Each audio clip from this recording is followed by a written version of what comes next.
डर सबको लगता है। जनवरी के महीने में मसूरी की जमा देने वाली सर्दी के बीच एक आदमी आधी रात को बाइक से चलता चला जा रहा था। ठंड से उसके दांत किटकिटा रहे थे और तभी अचानक सामने कोई जानवर आ गया। उसने ब्रेक मारे और ब्रेक मारते ही उसकी बाइक फिसलती हुई बहुत दूर जाकर रुकी। उसकी किस्मत अच्छी थी कि वो खाई में नहीं गया, पर उसकी किस्मत इतनी भी अच्छी नहीं थी कि वो बच जाता, क्योंकि जब उसने उठकर सामने देखा तो वहां मधोवन भवन था, मसूरी का मशहूर किला। ये मैं कहाँ आ गया? जल्दी से भागो भैया। लेकिन अब उसकी 1000 कोशिशों के बाद भी बाइक स्टार्ट नहीं हुई और बर्फ गिरने लगी वो अलग। ठंड से बचने के लिए उसे मधोवन भवन के अंदर जाना ही पड़ा और अंदर जाते ही आवाज आई, এই দুর্গ আমার আর আমারই থাকবে। कौन है? আমি राजा शयन चटर्जी। वो आदमी बहुत डर गया और बाहर की तरफ भागा, पर तभी अचानक उसके सामने एक बहुत ही भयानक सा दिखने वाला आदमी प्रकट हुआ जो किसी राजा की तरह दिख रहा था। उसने बिना कुछ कहे उसे गले से पकड़ लिया और उसे हवा में उठाकर यूं फेंका कि वो सीधे खाई में जाकर गिरा। बची तो बस उसकी टूटी हुई बाइक और गूंजती हुई राजा शयन की भूत की हंसी। এই দুর্গা আমার और हमारी थाकबे। दिल्ली के एक मल्टीनेशनल कंपनी के ऑफिस में वीना, सीमा, रमन, ललित, जतिन और श्रवण काम करते थे। ये लोग अच्छे दोस्त भी थे और अक्सर साथ में मस्ती करते रहते थे। जनवरी की ठंडी दोपहर में जब ऑफिस में काम धीमा चल रहा था तो वीना ने अचानक एक आइडिया फेंका। सुनो, क्यों ना एक वीकेंड ट्रिप प्लान करें, मसूरी चलते हैं।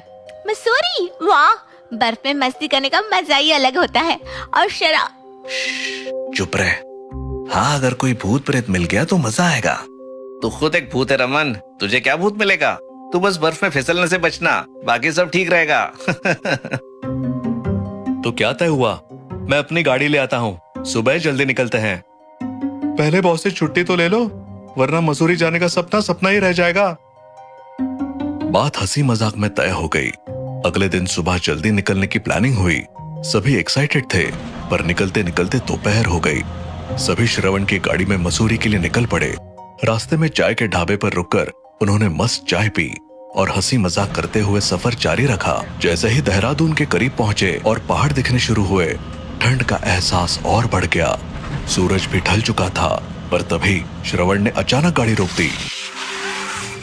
अरे, गाड़ी के सामने कुछ दिखा, क्या था वो?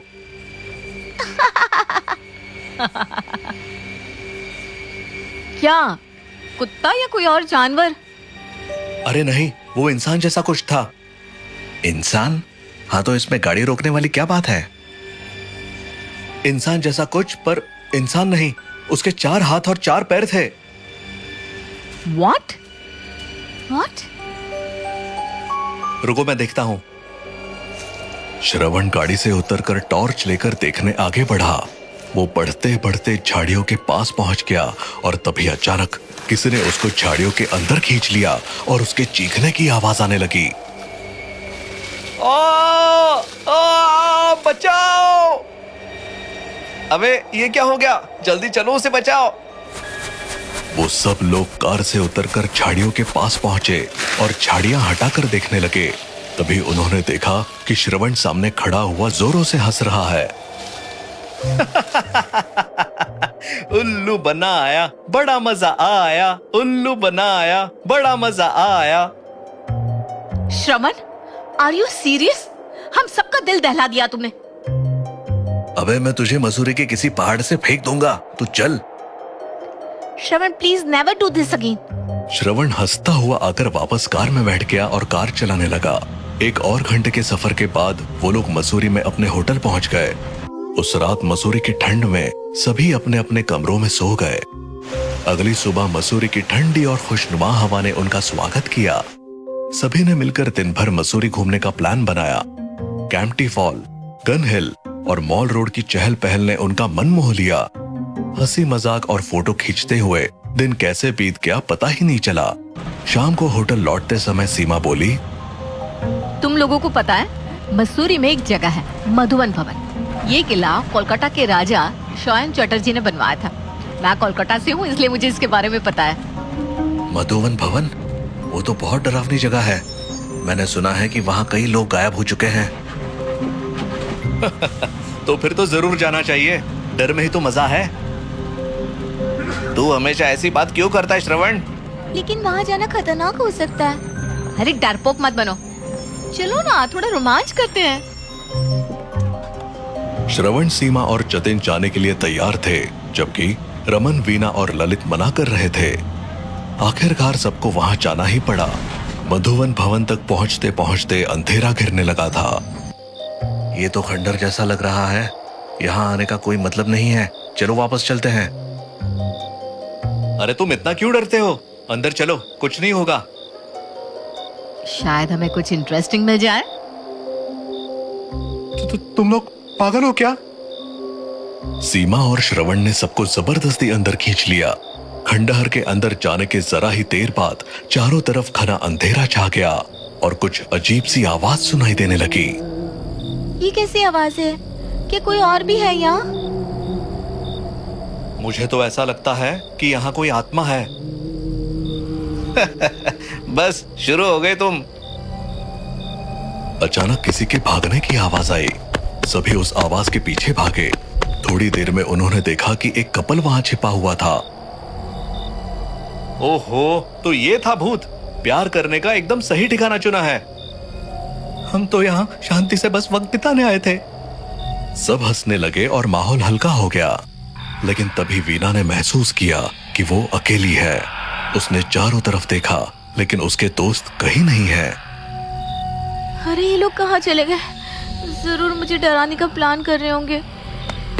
काफी देर तक ढूंढने के बाद भी जब कोई नहीं मिला तो वीना घबरा गई। वो बाहर जाने लगी, लेकिन जैसे ही उसने खंडहर के बाहर कदम रखा, उसने पीछे मुड़कर देखा और चौंक गई। खंडहर अब एक शानदार महल में बदल चुका था। महल की नई नवेली दीवारें और जगमगाते झूमर उसे घूर रहे थे। ये कैसे हो सकता है? ये तो खंडहर था। मैं कहाँ आ गई हूँ? डर से पागल होकर वीना खाई की तरफ भागने लगी, लेकिन तभी पीछे से किसी ने उसे पकड़ लिया। कौन हो तुम? मुझे छोड़ दो मुझे। अरे शांत हो जाओ, हम हैं। वीना ने पलट कर देखा, वो उसके दोस्त ही थे। कुछ नहीं है यार, आराम से बैठो। ठंड बहुत बढ़ रही है, आग जला दो। थोड़ी गर्मी मिल जाएगी तो सही लगेगा। ठीक है, मैं लकड़ियां इकट्ठा करता हूँ। लकड़ियां इकट्ठी कर आग जलाई गई। सब लोग आग के पास बैठकर अपने डर को दबाने की कोशिश कर रहे थे। ठंडी हवा के बीच आग की लपटें राहत दे रही थी। थोड़ी देर बाद जतिन ने झिझकते हुए कहा, भाई मुझे जरूरत है यार, मैं अभी आता हूँ। अरे जल्दी लौट आना, ये जगह वैसे भी ठीक नहीं लग रही। जतिन, अकेले मत जा, कहीं भूत पकड़ ना ले। जतिन मुस्कुराते हुए किनारे की ओर चला गया, लेकिन कुछ ही पलों के बाद एक खौफनाक चीख गूंज उठी। ये जतीन की आवाज है। अरे वो मजाक कर रहा होगा। नहीं, उसकी आवाज में कुछ था। चलो देखते हैं। सब लोग घबराते हुए आवाज की दिशा में भागे। पीछे वाले हिस्से में पहुंचकर जो देखा, उसने उनके होश उड़ा दिए। जतिन जमीन पर नहीं बल्कि हवा में लटका हुआ था। मुझे बचा लो, प्लीज मुझे बचा लो। उसके चेहरे पर खौफ साफ दिखाई दे रहा था। तभी अचानक किसी अदृश्य शक्ति ने उसे खाई में ढकेल दिया। उसकी चीखें अंधेरे में गूंजती रही और फिर सब कुछ शांत हो गया। मैंने कहा था ये जगह सही नहीं है, चलो यहां से भागते हैं। पर जतिन को ऐसे कैसे छोड़ दे? वो मर चुका है, यहाँ से निकलो। अचानक चारों तरफ अजीब आकृतियां दिखने लगी। मरे हुए लोग उनकी ओर बढ़ रहे थे। सब लोग किले के अंदर भागने लगे, लेकिन हर तरफ से भूतों ने उन्हें घेर लिया। तभी उन्होंने देखा जो आग उन्होंने जलाई थी वो उनकी ओर बढ़ रही है। आग की लपटें भी किसी का रूप ले रही थी, मानो उन्हें निगलने आ रही हो। रुक जाओ, आगे मत बढ़ो। अचानक आग ठहर गई और तभी किले के बीच में एक डरावना साया प्रकट हुआ। ये कौन है? मैं राजा शयन चटर्जी का आत्मा हूँ क्या? और ये श्रवण मेरा वंशज है। सभी हैरान रह गए। श्रवण ने कांपते हुए कहा, ये झूठ है। तू मेरा वंशज है और मेरे लिए शिकार लेकर आया है। भूत की बातें सुनकर सबका खून जम गया। वो लोग श्रवण से बचने की कोशिश करने लगे, हालांकि श्रवण को खुद कुछ समझ नहीं आ रहा था। तभी राजा के भूत ने वीणा को पकड़ लिया और खाई की ओर घसीटते हुए ले गया। सब चीखते रहे, पर राजा ने एक झटके में उसे खाई में ढकेल दिया।